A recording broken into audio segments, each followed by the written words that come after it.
The Road to Hogan's Gap by Banjo Paterson, Andrew Barton. Now look, you see, it's this way like, you cross the broken bridge and run the creek down, till you strike the second right-hand ridge. The track is hard to see in parts, but still it's pretty clear.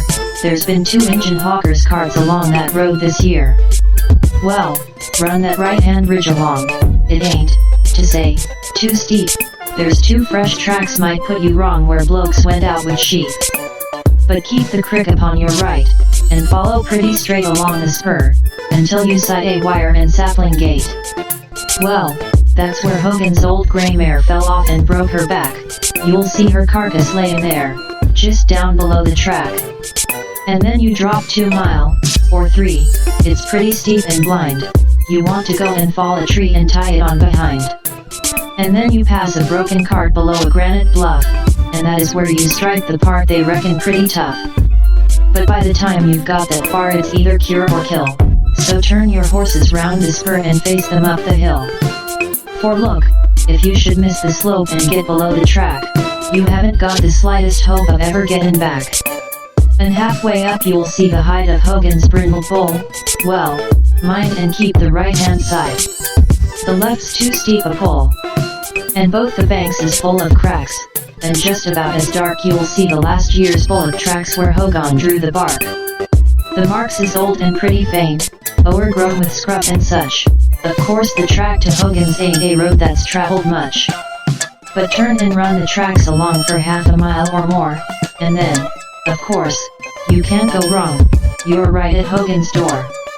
When first you come to Hogan's gate he mightn't show perhaps.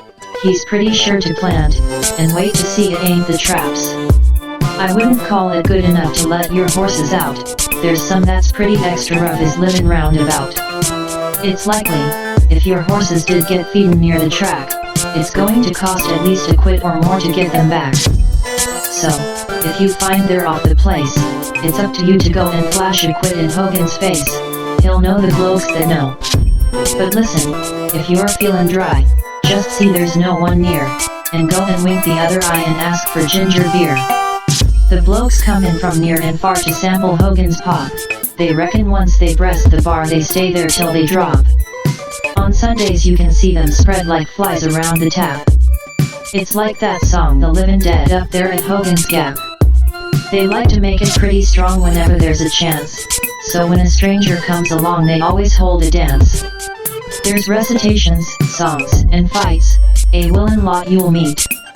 There's one long bloke up there recites, I'll tell you he's a treat. They're lively blokes all right up there, it's never dull a day. I'd go meself if I could spare the time to get away. The stranger turned his horses quick. He didn't cross the bridge, he didn't go along the creek to strike the second ridge, he didn't make the trip, because he wasn't feeling fit. His business up at Hogan's was to serve him with a writ. He reckoned, if he faced the pull and climbed the rocky stair, the next to come might find his hide a landmark on the mountainside, along with Hogan's brindle bull and Hogan's old grey mare. Extra info, The Lone Hand, July 1, 1914.